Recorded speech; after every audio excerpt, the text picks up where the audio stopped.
새 정부 인사가 쭉쭉 발표나고 있네요. 그렇죠. 인수위도 없기 때문에 빨리빨리 해야 되고, 그리고 이제 내각하고 청와대는 투트랙으로 가는 거죠. 예. 청와대는 좀 빨리, 내각은 신중하게, 내각은 검증도 좀 더 세밀하게 해야 될 것 같고, 뭐 지역이라든지 등등에 대한 안배도 고려할 게 많지 않습니까? 여긴 또 청문회도 거쳐야 되니까요. 그렇죠. 무엇보다 청문회.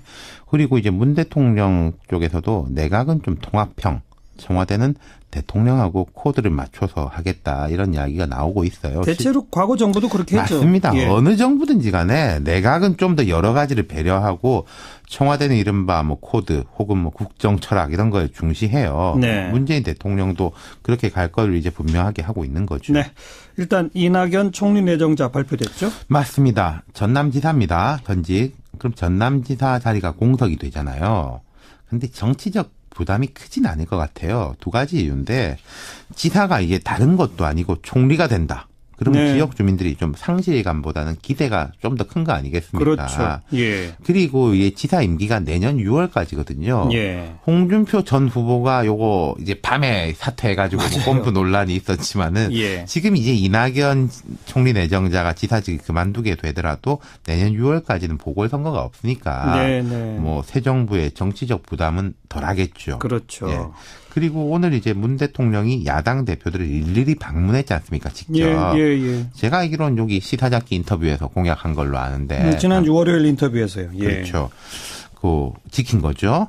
박지원 대표가 특히 이제 총리 인사에 대해서 매우 높이 평가를 하더라고요. 호남 총리구잖아요. 또. 그렇죠. 예. 그리고 이제 동아일보 기자 출신이고, 김대중 전 대통령 때 정치를 시작했는데 손학규 전 대표하고도 가깝고, 그리고 여권 인사들하고도 관계가 나쁘지 않아요. 예.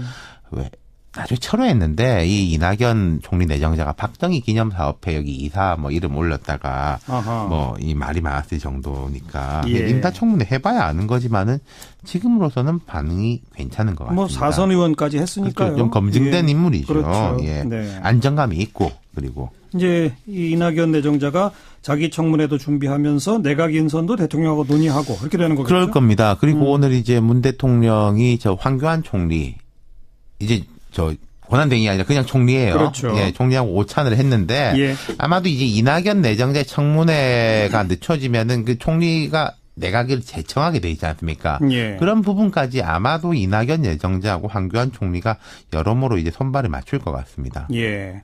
그리고 청와대 비서실장의 임종석 전 의원. 맞습니다. 젊습니다. 일단 86그룹 중에서도 젊은 축이에요. 학번으로 치면은 87학번이니까 우리 나이로 이제 51 이렇게 될 겁니다.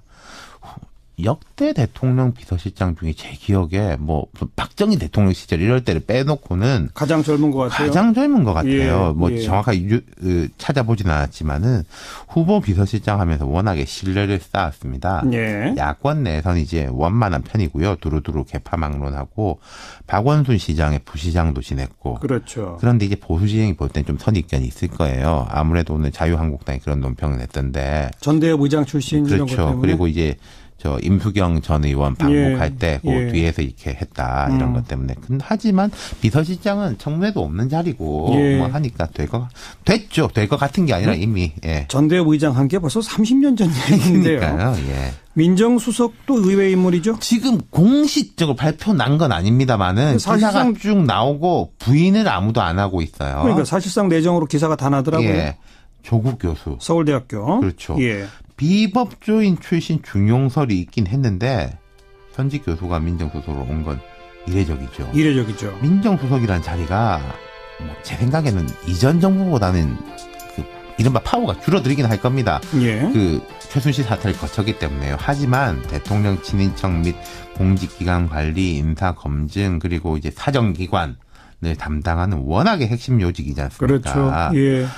조 교수는 진보 성향으로 잘 알려져 있고 문재인 대통령은 아주 가깝습니다. 예. 부산 출신이기도 하고 과거 민주당 혁신위원이었고 이번에선 캠프에서 특정직 하면 맞지 않았지만은 뭐 행사 사회도 보고 많이 도왔죠. 그렇죠. 네. 여러 가지 일을 했죠. 민정수석이 검찰개혁도 담당하게 될까요?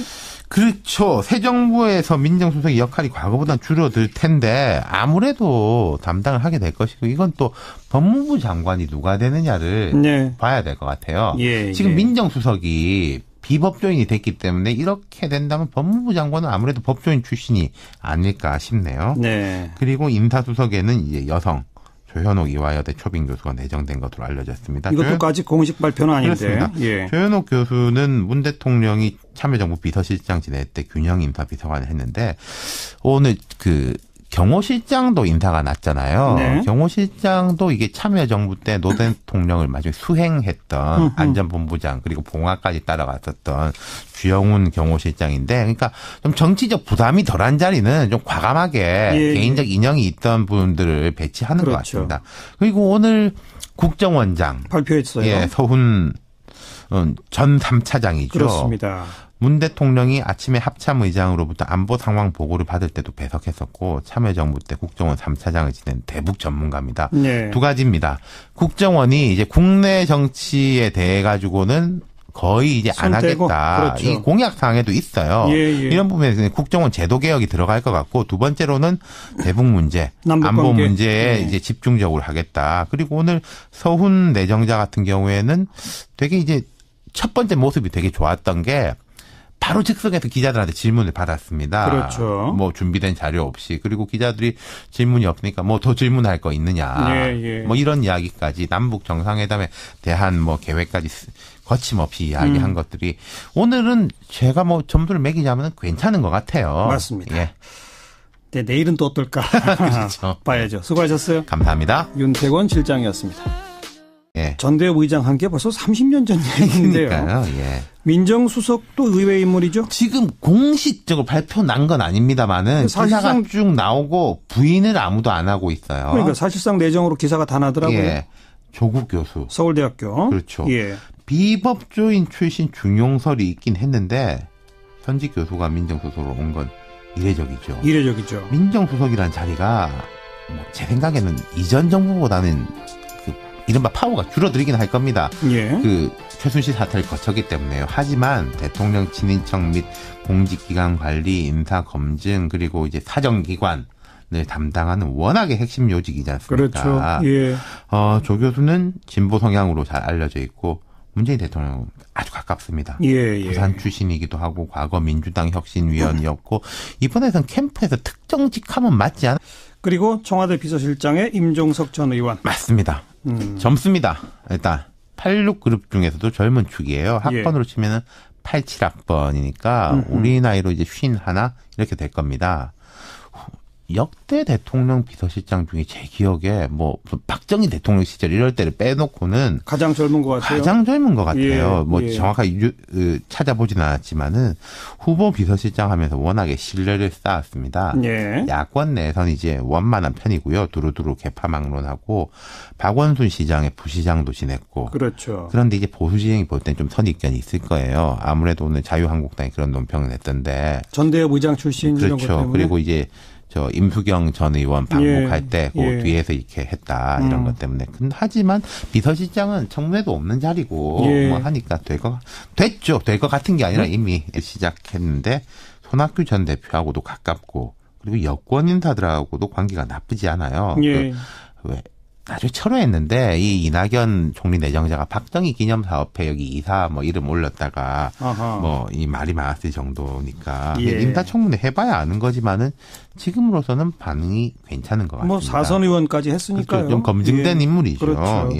안정감이 있고 그리고 이제 이 이낙연 내정자가 자기 청문회도 준비하면서 내각 인선도 대통령하고 논의하고 그렇게 되는 거겠죠. 그럴 겁니다. 그리고 오늘 이제 문 대통령이 저 황교안 총리 이제 저 권한대행이 아니라 그냥 총리예요. 그렇죠. 예, 총리하고 오찬을 했는데 아마도 이제 이낙연 내정자의 청문회가 늦춰지면은 그 총리가 내각을 재청하게 돼 있지 않습니까?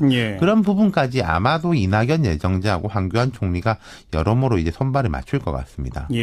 크진 않을 것 같아요. 두 가지 이유인데 지사가 이게 다른 것도 아니고 총리가 된다. 그러면 네. 지역 주민들이 좀 상실감보다는 기대가 좀 더 큰 거 아니겠습니까? 그렇죠. 예. 그리고 이 지사 임기가 내년 6월까지거든요. 예. 홍준표 전 후보가 요거 이제 밤에 사퇴해가지고 뭐 꼼수 논란이 있었지만은 예. 지금 이제 이낙연 총리 내정자가 지사직을 그만두게 되더라도 내년 6월까지는 보궐선거가 없으니까 네, 네. 뭐 새 정부의 정치적 부담은 덜하겠죠. 그렇죠. 예. 그리고 오늘 이제 문 대통령이 야당 대표들을 일일이 방문했지 않습니까? 직접. 예. 제가 알기로는 여기 시사잡기 인터뷰에서 공약한 걸로 아는데. 지난주 월요일 인터뷰에서요. 예. 그렇죠. 지킨 거죠. 박지원 대표가 특히 이제 총리 인사에 대해서 매우 높이 평가를 하더라고요. 호남 총리구잖아요. 또. 그렇죠. 예. 그리고 이제 동아일보 기자 출신이고 김대중 전 대통령 때 정치를 새 정부 인사가 쭉쭉 발표나고 있네요. 그렇죠. 인수위도 없기 때문에 빨리빨리 해야 되고 그리고 이제 내각하고 청와대는 투트랙으로 가는 거죠. 예. 청와대는 좀 빨리 내각은 신중하게 내각은 검증도 좀 더 세밀하게 해야 될 것 같고 뭐 지역이라든지 등등에 대한 안배도 고려할 게 많지 않습니까? 여긴 또 청문회도 거쳐야 되니까요. 그렇죠. 무엇보다 청문회. 그리고 이제 문 대통령 쪽에서도 내각은 좀 통합형 청와대는 대통령하고 코드를 맞춰서 하겠다 이런 이야기가 나오고 있어요. 대체로 과거 정부도 그렇게 했죠. 맞습니다. 예. 어느 정부든지 간에 내각은 좀 더 여러 가지를 배려하고 청와대는 이른바 뭐 코드 혹은 뭐 국정 철학 이런 걸 중시해요. 네. 문재인 대통령도 그렇게 갈 거를 이제 분명하게 하고 있는 거죠. 네. 일단 이낙연 총리 내정자 발표됐죠? 맞습니다. 전남지사입니다. 전직. 그럼 전남지사 자리가 공석이 되잖아요. 근데 정치적 부담이